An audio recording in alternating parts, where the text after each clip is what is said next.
Bé, pues, bona tarda, gràcies per estar aquí. También, pues, como han demanat, pues, parlaré en castellà. Entonces, bueno, se ha dado mucha información. Yo voy a tratar de ser más práctico y más un poco más del título, ¿no? del encuentro, ¿no? del cómo, de cómo expropiar entidades bancarias, pero también cómo resolver a nivel cotidiano, pues, esta contradicción con lo que quiere el sistema y lo que queremos nosotros. Entonces, bueno, antes de eso voy a entrar un poco en el porqué, ¿no? En el porqué salir del sistema, en el porqué tratar de salir de los bancos, tratar de, pues, por ejemplo, lo que hice yo hace unos años y que ahora me mantiene al margen de lo legal como persona insolvente. Bueno, un poco lo ha explicado Marcos, ¿no? Pero me voy a centrar en una de las partes de lo que ha dicho, porque ha dicho muchas cosas.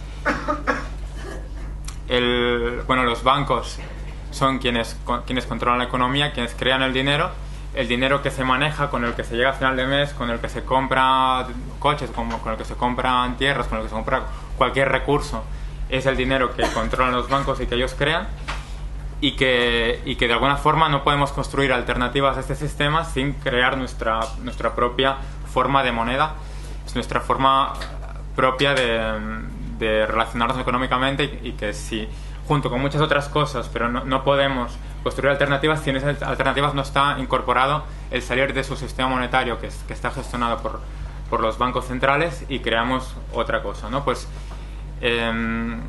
estas propuestas que he hecho las estudiaremos y las incorporaremos, pero lo que se trata básicamente es que cualquier sistema monetario que sea democrático, que sea participativo, que sea de todos, que creemos dinero trabajando e intercambiando, etcétera, pues será mucho mejor de lo que tenemos ahora. Pero en ese periodo de transición necesitamos tener recursos con los que trabajar, necesitamos tener tierras que cultivar o viviendas en las que vivir o medios con los que producir, ¿no? Y todos estos recursos pues actualmente no los podemos conseguir en general con monedas sociales, y por tanto en ese salir del sistema pues quizá nos podemos ir colectivizando algunos de estos recursos, ¿no? Y en ese camino, pues cuando alguien escoja irse de ser una persona solvente dentro del sistema, pues que lo haga aportando en su salida, pues, dinero del suyo para colectivizar tierras, colectivizar recursos, colectivizar medios que nos sirvan para construir esa alternativa, ¿no? Esa sería la idea clave con la que quiero compartir y con la que yo me moví, pues un poco también después de hace 5 años conocí estas webs por las que escribía este hombre y otros, y un poco pues viendo lo que se avecinaba decidí hacer lo que hice y aplicar lo que yo conozco, que es no tanto de teoría económica sino de práctica, de participar en los movimientos sociales, de cómo construir esas alternativas y tal, ¿no? Y bueno, entonces un poco introducido esto, voy a hablar ya de esos detalles, pues por si alguna vez os aventuráis vamos a ser insolventes y queremos hacerlo, pues cómo hacerlo y cómo a partir de allí pues empezar una nueva vida fuera del sistema actual. Entonces, lo que es fundamental es, en primer lugar, cómo funcionan los sistemas de información de los bancos, ¿no? Cómo controlan la información lo que saben de ti, ¿no? Y en ese sentido, bueno, tenemos unas ventajas de entrada, y es que los bancos entre ellos compiten, ¿no? Están en un mercado y tienen una competencia. Como compiten, no comparten la información que tienen sobre nosotros, sino que cada uno se la guarda. Incluso seguramente dentro de un grupo empresarial, los distintos bancos que tiene este grupo pues también compiten entre ellos. Entonces la información que tienen sobre nosotros está muy compartimentada, y el único que tiene mayor información por un lado es el banco central, que es quien va listando todas nuestras deudas, todo lo que hemos pedido. Y por otro lado, si en algún momento dejamos de pagar una deuda y nos convertimos en malos clientes de los bancos, entonces sí comparten la información, ¿no? Las listas de morosos, ¿no? Entonces esos son los dos ámbitos de información que tenemos que vigilar. El de los morosos está muy claro. Simplemente después de 3 meses de no pagar un crédito o de no pagar una factura de teléfono, etcétera, pues puedes empezar a estar en listas de morosos y ya tener muchos problemas o prácticamente que sea imposible que puedas conseguir un crédito. Por tanto, lo primero antes de plantearte hacerte insolvente de una forma que esté guay es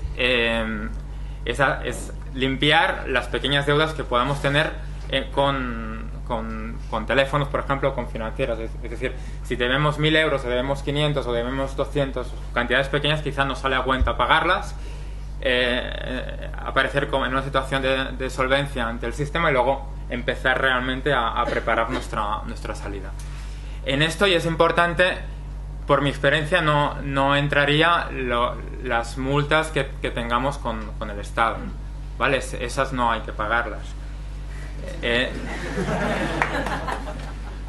Es decir, en los sistemas de morosos, el sistema de las NEF o del Experian, que son los dos archivos de morosos que dominan estas empresas, no participan los ayuntamientos o no participan el Estado, o sea, es algo que se mueve en el ámbito privado. Por tanto, lo que tengamos de deudas con el Estado a nivel de multas y tal, allí no entra, ¿no? Entonces eso, pues si alguien, por ejemplo, decide hacerse insolvente por las multas que le ha puesto distintos organismos, pues tiene que vigilar que al tener dinero en cuentas no le embarguen, pero en todo caso no hay por qué pagarlos. Entonces, esa información que tiene el Banco Central, pues sería lo más importante al principio, y ahí es cuando, por mi experiencia, pues fui descubriendo por la práctica y probando, ¿no? Hay una cuestión muy fácil, que es que cualquier persona puede preguntar al Banco de España la información que el Banco de España tiene sobre ti. Y esa información que tú le preguntas al Banco de España es la misma información que puede tener cualquier banco privado, cualquier caja sobre ti. Por tanto, tú te vas a informar y ya sabes lo que pueden saber estos bancos sobre tu situación, ¿no? Esa es la clave. Te vas a la Plaza de Cataluña, no al Banesto que ocupamos, sino al otro. Que alguien los primeros días se equivocaba y creía que era el Banco de España, pero no, está delante del edificio de Telefónica. Entonces, allí vas a preguntar y te lo dan en un momento, en 5 minutos tienes tus datos. Entonces, allí participando, pues, que, bueno, tampoco es gente con mucha memoria, iba yo muy habitualmente, tampoco me decían nada, pero, o sea, que tampoco os preocupéis por ir cada mes o cada 2 meses a ver cómo va evolucionando, que no pasa nada. Entonces, allí hay 3 informaciones clave que fui descubriendo, pues quizá algunos ya lo sabéis porque lo explicaba habitualmente cuando me preguntaban y también está escrito en varios lugares, y eso también, quien quiera empezar tiene que ir investigando si se va actualizando y tal, ¿no?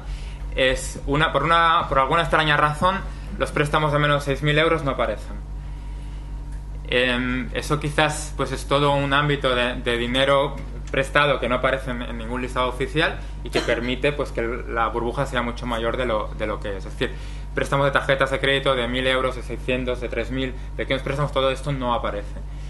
Con cuidado, pero, porque puede pasar que si tú tienes 2 préstamos pequeños con el mismo banco, si le da a ellos, porque no siempre es así, los junten y entonces sumados sí que aparece. A mí me pasó un par de veces que tenía un préstamo de 5.000 euros, que de esos tenía muchos, y una tarjeta de 1.000, y pasaba que luego aparecía como 6.000. Entonces, cuidado a la hora de sumar. Luego, otra información importante que está también se tiene que ir actualizando a ver cómo funciona, es que por mucha tecnología que tengan y tal, al menos hasta hace 2 años y pico, el Banco de España tardaba 2 meses en actualizar la información. Es decir, cuando tú ibas en abril, le pedías tu información, te daba la información hasta el 28 de febrero. Y si el banco se lo pedía, lo mismo. Entonces, si tú te llegabas al 1 de mayo, entonces ya daba la información de marzo. Esos, pues quizá lo resuelven porque es, en parte porque no sería muy complicado, pero siempre lo que no van a resolver, porque seguramente tendría que cambiar todo su funcionamiento, es las deudas que tú tienes adquiridas en el mismo mes. Es decir, si tú estás en el 1 de abril y contraes un crédito, seguro que hasta el 1 de mayo esto no va a estar actualizado, porque entonces tendrían que ir en tiempo real y sería un cambio muy, muy grande. De todas formas, es interesante ir investigando esto, igual que compartimos información para hacer software libre, pues para este tipo de información pues también sería importante hacerlo. Y luego, otra cuestión importante es que si tú contraes deudas como empresa, como alguna entidad jurídica que no sea tu persona, esas deudas que tienes como empresa no aparecen en tu historial personal. Entonces, eso permite que te vayas creando varias personalidades jurídicas, que puedas ir pidiendo préstamos desde ellas y que eso te mantenga solvente aparentemente como persona. Entonces, ahí también, de todas formas, puede haber un peligro, que es que si tú tienes préstamos como empresa, para que realmente lo puedas tener, te pidan tu aval personal. Que eso, siempre que pedí préstamos como empresa, era con mi aval. Lo que pasa es que por alguna extraña razón, descubrí que solo 1 de cada 4 avales que yo hacía aparecían en el listado del Banco de España. Es decir, pues igual pedí 12 préstamos de empresa y apareció 3 veces. Entonces, porque algunos bancos daban esta información al Banco de España y otros no la daban. Parece que no era obligatorio que lo hicieran. Entonces, pues yo me inventaba con esos avales, pues que había avalado a un amigo para su préstamo, para el coche y tal, y tampoco le da mucha importancia al aval porque no directamente lo que debes tú. Bueno, eso en cuanto a sistema de información de lo que da el Banco de España. Lo que es interesante también es que tú te puedes enterar cuándo van a tener esta información, porque cualquier banco o caja o entidad financiera te tiene que hacer firmar un papel que tú autorizas a que ellos consulten el CIRBE, que es este sistema de información del Banco de España, para que ellos lo puedan hacer. Es decir, no pueden consultar esa información sin tu firma.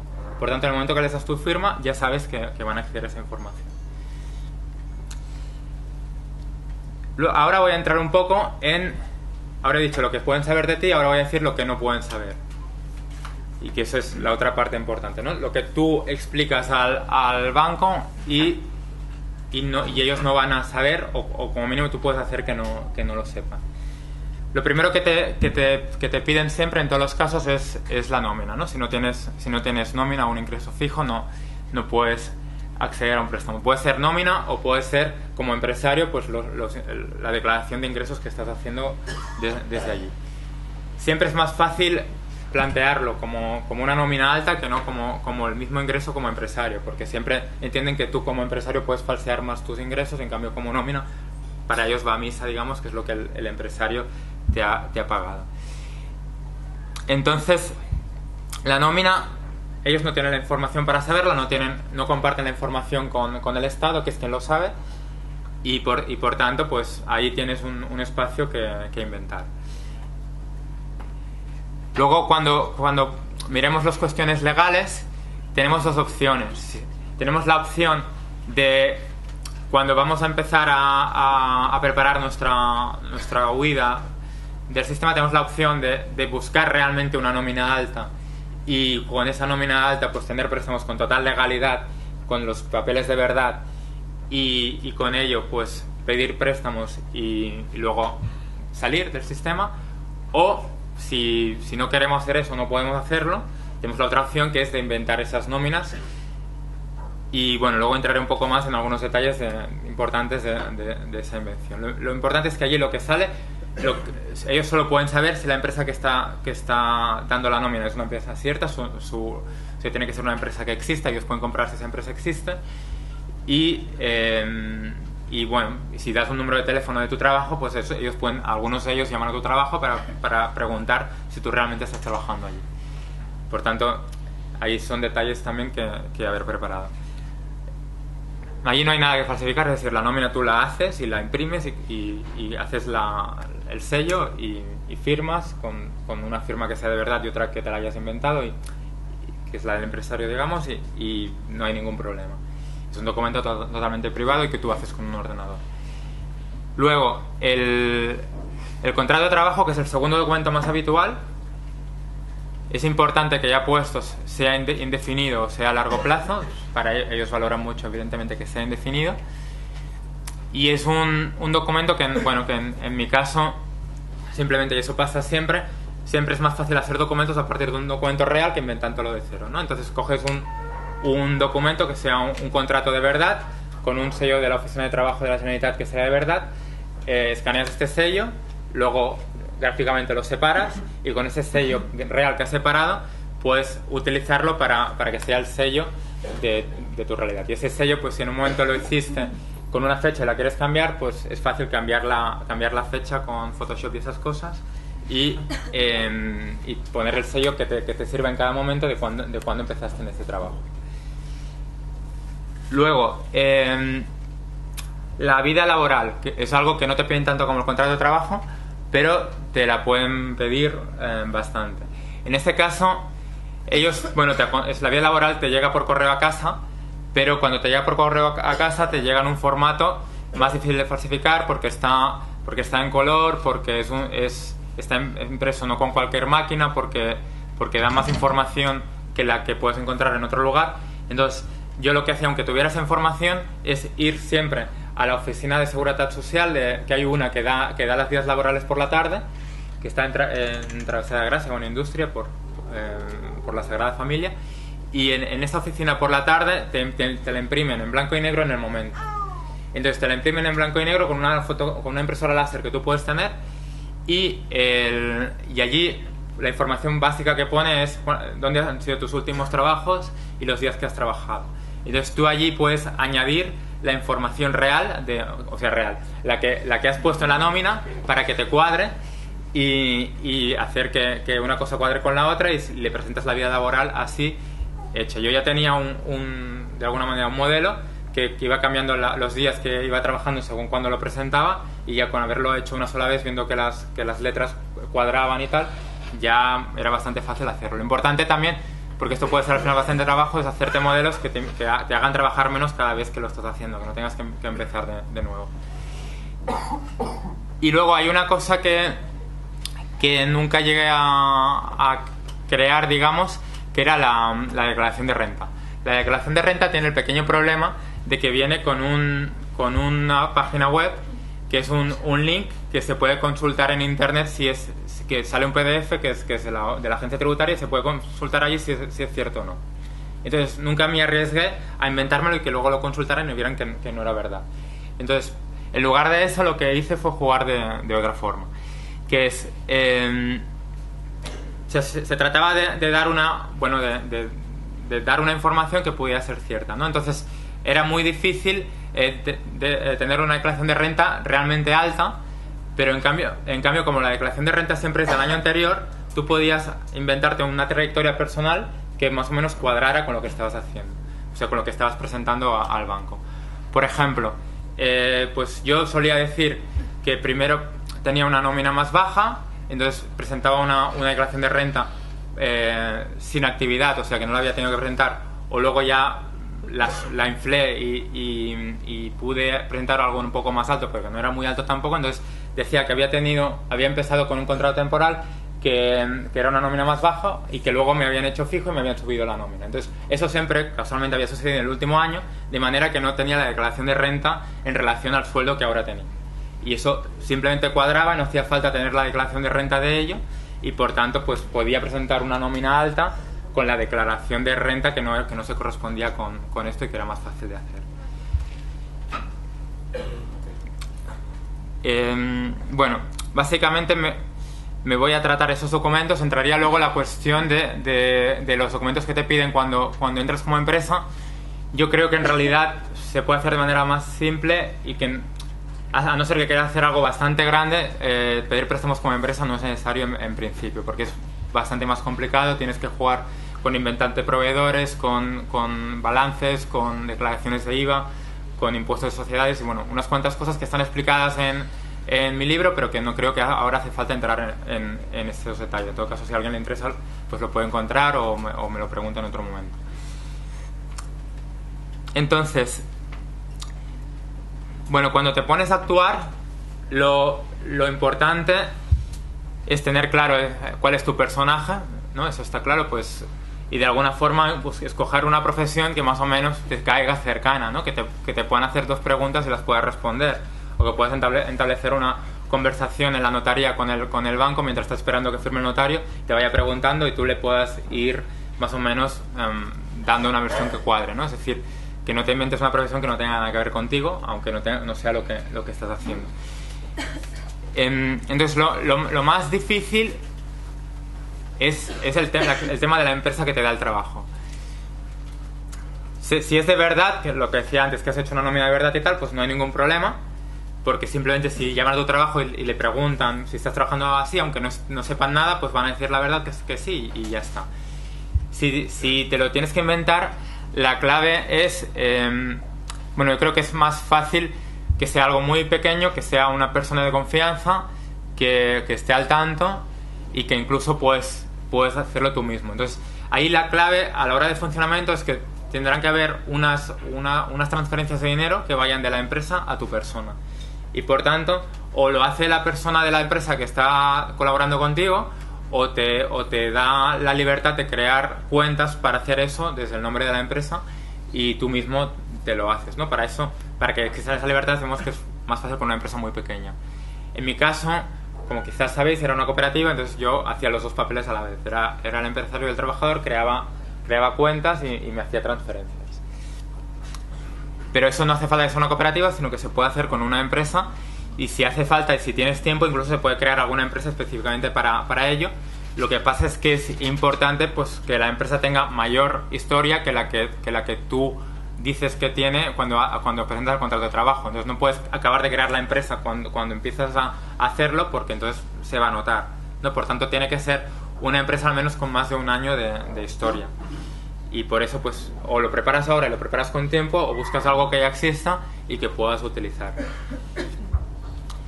Entonces por eso es una de las cuestiones claves. Si no, siempre tienes la otra opción de buscar un trabajo real y hacerlo con tu trabajo real, y pues antes de salir del sistema por la puerta grande, pues pasarte unos meses haciendo un trabajo que quizá no te guste, pero que quizá va a valer la pena.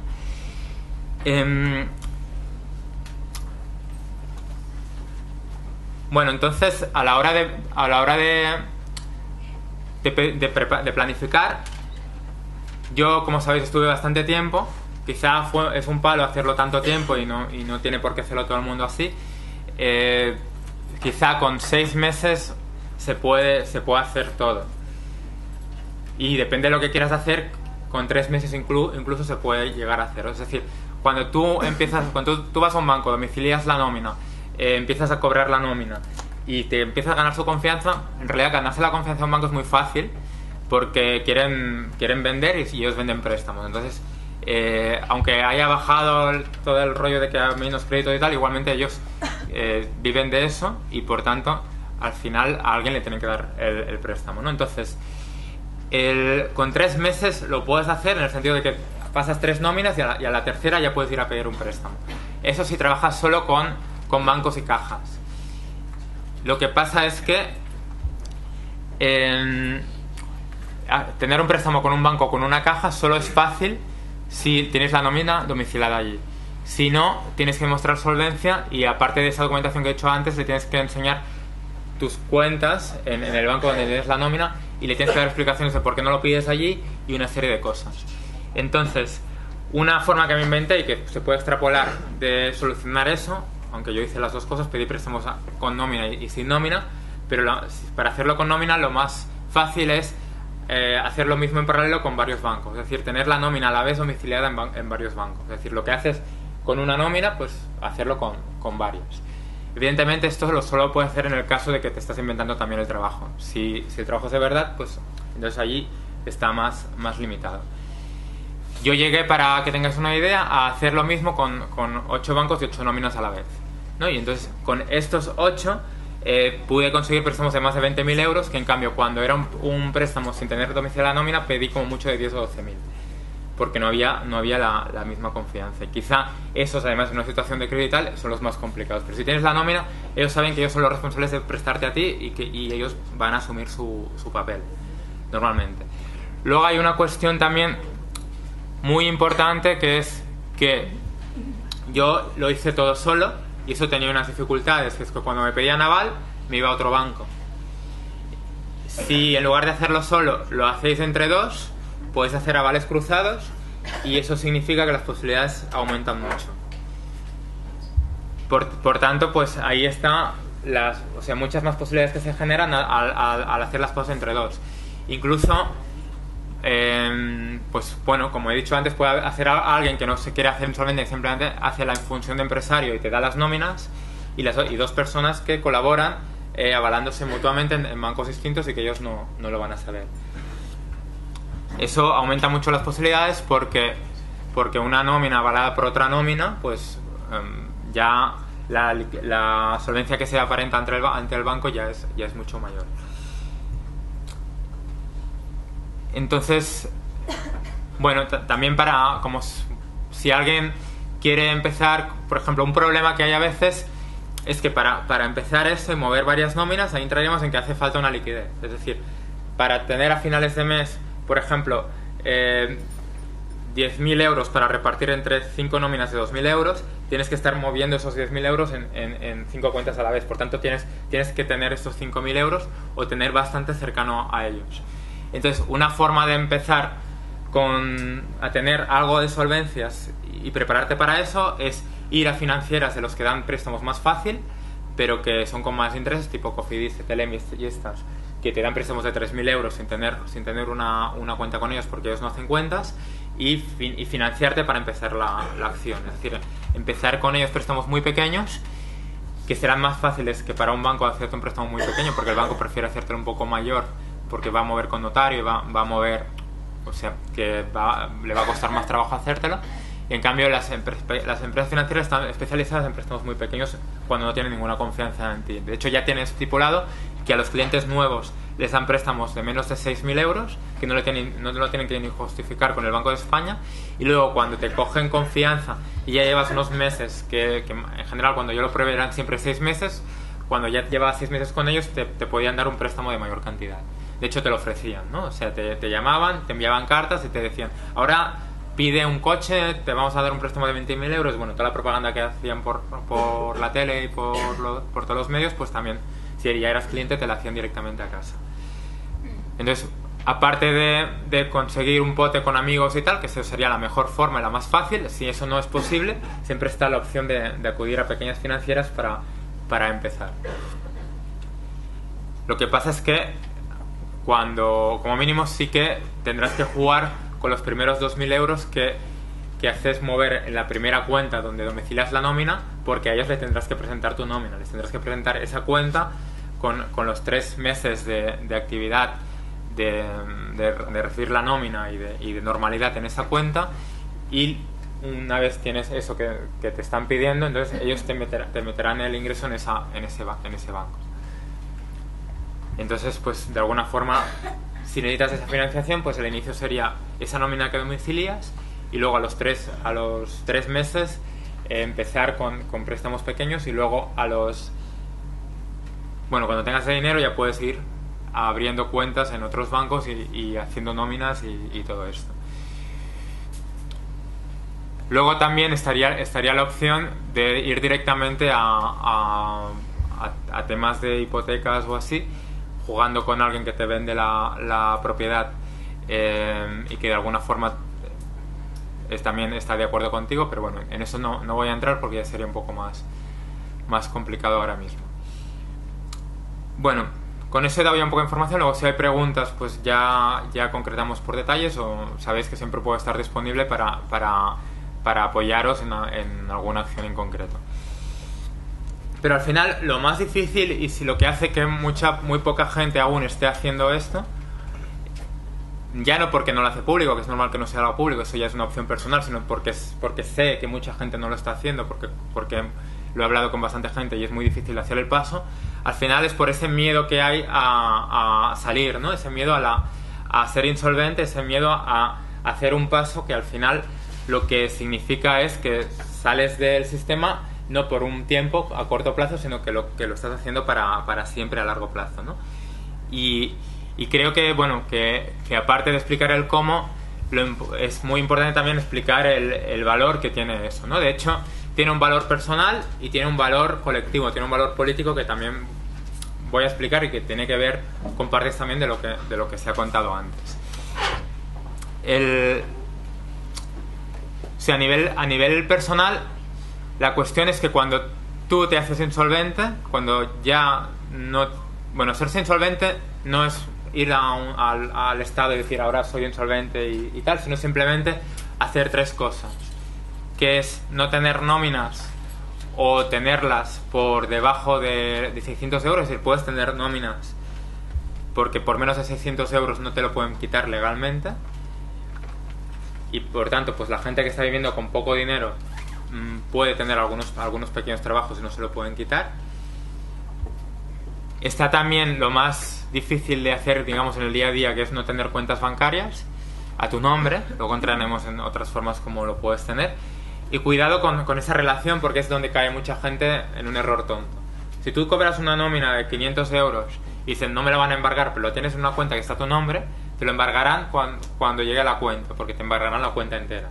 Por tanto, la forma de tener una nómina pequeña o un ingreso pequeño, un paro o algo así, y que no te lo puedan embargar, es que la cuenta no está a tu nombre. O sea, tú puedes estar autorizado en una cuenta que no está a tu nombre, recibir ese ingreso, y como está a otro nombre no te lo pueden quitar. Eso es clave para que no te puedan embargar nada, ni multas, ni nada.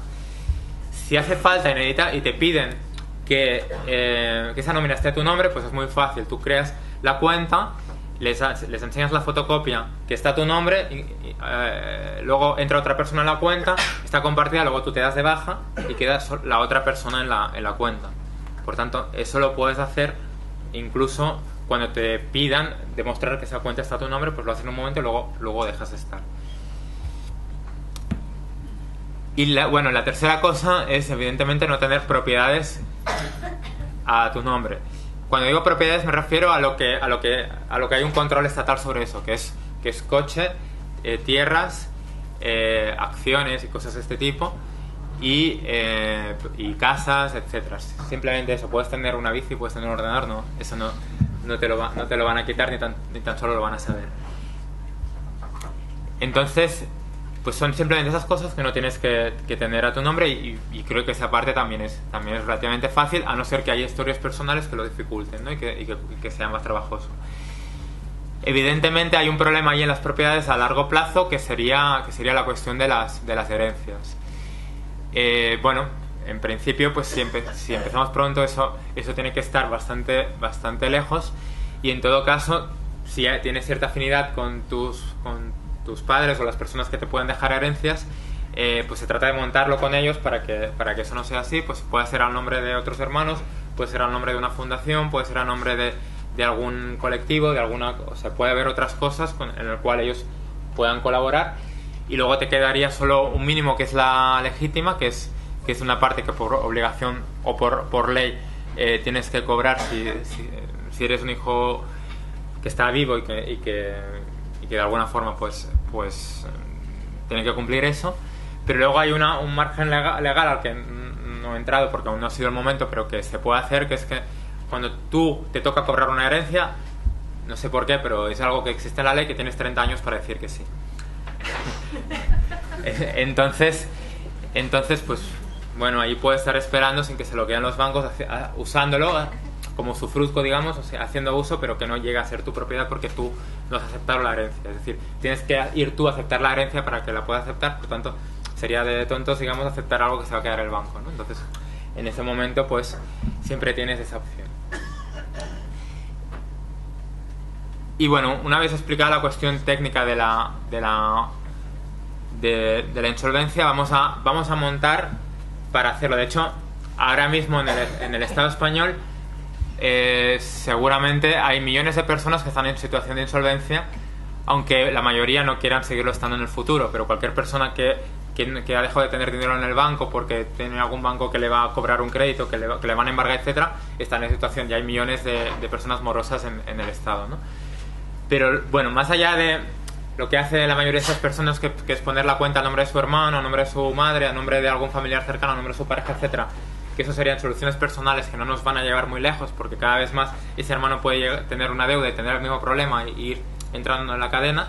Pues lo que se trata es de mirarlo desde el punto de vista estratégico y desde el punto de vista económico y político, ¿no? Es decir, si analizamos el poder, y es en lo que llegamos antes, cuando antes decíamos pues no sabemos quiénes son, pues no sabemos quiénes son porque no van con su nombre y apellido, sino van en nombre de sociedades, que es muy difícil saber quién está detrás de estas sociedades. Pues bueno, si ellos lo hacen para protegerse en cuanto a poder, nosotros podemos hacer lo mismo para protegernos desde abajo. Es decir, cuando nos hacemos insolventes, dejamos de tener una legalidad civil. Nos queda la parte penal, que allí tenemos otras estrategias antirrepresivas y tal para protegernos, pero nunca hay un traspaso de lo civil a lo penal. Es decir, aquello que entra por lo civil en el Estado español, según va la ley, por muchos casos que tengas en la vía civil, nunca va a ir en la vía penal. Por tanto, como persona insolvente, ya que todas las multas y todas las penas que hay desde el punto de vista civil son económicas, es decir, es pagar dinero, no te pueden hacer pagar eso si eres insolvente. Por tanto, hacerte insolvente es liberarte completamente de todo el Código Civil, de que ese Código Civil a ti no te afecta como persona. Entonces, es una protección muy importante que tú tienes en tu vida cotidiana, y lo que podemos hacer es organizarnos bien para que podamos vivir dignamente y vivir coherentemente con nuestras formas de pensar en base a esa insolvencia como arma política. Y por tanto, pues claro, si lo pensamos individualmente, pues podemos ver muchos problemas, eso de ser insolvente, pero si lo pensamos colectivamente y nos apoyamos, igual que nos apoyamos en muchas otras cosas, es que hay un camino por delante que es inmenso por recorrer, de construir esa insolvencia de forma colectiva y dejar de preocuparnos por las multas del metro y por las multas de las manis y por las multas de colgar pancartas y de un montón de cosas, ¿no? Porque todo eso va por la vía civil y nos da igual, ¿no? El otro día me encontré en una estación de tren que me ofrecían no ponerme la multa, que pagara 2 euros para pagar el billete, y yo, como no quería pagar 2 euros, le di el DNI para que me hiciera la multa de 50. Porque sé que eso nunca lo voy a pagar, ¿no? Entonces eso es una arma que nos puede servir en muchos terrenos, y más como se han puesto ahora en el transporte público, que hacen redadas para cobrar, pues ya no impuestos, sino de esa forma, ¿no? Mediante las multas. Por tanto, es una herramienta colectiva muy importante que tenemos y que nos tenemos que poner por la labor. Si lo hacemos, pues no queremos hacer nada con bancos y tal porque nos lo vemos complicado y tal, como mínimo organizémonos bien en esto, si no paguemos. Pero si además lo hacemos bien y vamos a financiar, comprar terrenos, comprar herramientas o comprar medios de forma colectiva, pues lo hacemos guay, sacamos 30.000 euros, sacamos 50.000 y nos ponemos ya en el terreno de la insolvencia, porque aún estas monedas sociales que estamos construyendo no sirven para comprar según qué cosas, ¿no? Entonces es que tenemos ahí las herramientas y son fáciles de utilizar. Quizá 500.000 euros es difíciles, pero es que 100.000, 50.000 es bastante fácil. Entonces, lo que es importante es que las entidades jurídicas son muy fáciles de crear y podemos hacer cualquier cosa menos pagar multas y cosas que nos afecten. O sea, en lo malo, eso no lo vamos a hacer. Pero las entidades jurídicas, para actuar dentro del sistema legal, nos sirven para hacer cualquier cosa. Nos sirven para tener un teléfono, nos sirven para alquilar un espacio, nos sirven para hacer actividades económicas, nos sirven para prestar un servicio, nos sirven para las cosas que realmente podemos necesitar, y no tenemos que hacerlo a nuestro nombre, ni tampoco a nombre de otra persona que puede caer en el mismo problema más adelante. Entonces, bueno, hay entidades jurídicas diversas, y la más multiusos que podemos tener de alguna forma es la cooperativa, la más multiusos y que la más responde a una manera de construir una alternativa al capitalismo, ¿no? Entonces, con la cooperativa, como la cooperativa es para tener actividad económica, podemos hacer cualquier cosa y podemos colectivizar líneas de teléfono, podemos colectivizar facturas de la luz, podemos hacer trabajos, podemos hacer cualquier cosa desde la insolvencia o no, pero las personas, que es lo que estamos hablando de insolvencia, pues lo podemos hacer. Entonces, se trata de dejar de relacionarnos con el sistema en desigualdad de condiciones, porque ellos trabajan desde el anonimato, trabajan desde sociedades anónimas o sociedades súper complicadas que sirven para ir moviendo dinero de un lugar a otro sin sepamos quién lo mueve. Nosotros podemos utilizar entidades jurídicas para irnos moviendo nosotros de un lugar a otro sin saber por dónde nos movemos, ¿no? Y de esa forma utilizar una buena estrategia, más o menos igual, crear una igualdad de condiciones para nuestra acción del día a día. Y bueno, dentro de eso, pues es en lo que estamos trabajando, ¿no? Pues las principales propuestas que estamos trabajando, toda una serie de gente ahora, tienen que ver con construir otro sistema, con utilizar otras monedas, con crear entidades jurídicas que nos protejan y que estén pensadas ya de forma que que se puedan atacar poco, pero que nos protejan a nosotros mucho. Y que bueno, que también hay otra ventaja, que es que si nosotros, nuestra persona, no la podemos suicidar y actuar luego al día siguiente con otra persona. Bueno, lo podríamos hacer y luego quizá Lucy nos explica cómo, pero no es tan fácil. En cambio, una entidad jurídica la podemos suicidar y podemos crear otra en cualquier momento. Por tanto, es mucho más fácil actuar con entidades jurídicas que desde nuestra persona en cualquier tipo de actividad. Pues si creamos una cooperativa y luego pues la reconocen y la cosen a multas, pues bueno, la abandonamos, creamos otra. Si somos un poco listos, quizá tenemos unas cuantas creadas, las tenemos allí de reserva para ir entrando en acción cuando sea necesario. Además, crear una empresa, una cooperativa, cualquier cosa es muy fácil. Ponemos 3.000 euros, vamos en una cuenta, incluso bueno, habría maneras de falsificar ese documento también y no hacerlo, pero tampoco hace falta porque es fácil reunir en principio esos 3.000 euros entre un grupo de gente. Entonces reunimos esos 3.000 euros, los ponemos en una cuenta, vamos al notario, el notario pone la firma, lo registramos, volvemos al banco, sacamos el dinero otra vez, con ese dinero vamos a crear otra empresa, vamos al notario, o sea, que esos 3.000 euros se pueden ir moviendo y cada 2 semanas podemos tener una empresa nueva si queremos, prácticamente sin coste, porque también hay notarios colegas que nos pueden hacerlo gratis. Entonces, por tanto, podemos ir creando herramientas de este tipo y irnos protegiendo, ir entrando en un anonimato civil ante la ley para ir construyendo nuestras alternativas. Por tanto, pues que no se le había ocurrido antes o tal, pues que nos ponemos las pilas porque cada vez nos atacan por más partes, cada vez hay más multas de distintos tipos, cada vez hay más ataques porque la propia administración está en quiebra y va buscando dinero donde puede, entonces más multas y todo esto, ¿no? Por tanto, es una forma muy, muy clara de protegerse de ellos, ¿no? Las monedas sociales son una herramienta para intercambiar entre nosotros, ya aumentando esa protección, que ni tan solo tenemos que utilizar los euros, que nos lo pueden quitar, nos los pueden embargar, nos los pueden precintar y tal, y con las monedas sociales no pueden hacer eso. Simplemente, además pueden ser sistemas de contabilidad, porque es, como decía Marcos, es ponernos de acuerdo en que eso tiene un valor contable que nos sirve para saber pues quién ha aportado más, quién ha recibido menos, y relacionarnos de forma justa cuando tenemos actividades económicas entre todas las personas. Y bueno, y con eso pues podemos ir trabajando en cooperativa e ir creando herramientas cooperativas legales para tener esas relaciones con el sistema. Pues un grupo de gente hace unos meses nos inventamos una forma jurídica desde el proyecto de la Cooperativa Integral Catalana, y esa forma jurídica es una cooperativa mixta de servicios, de trabajo, de consumo, sin ánimo de lucro y de iniciativa social.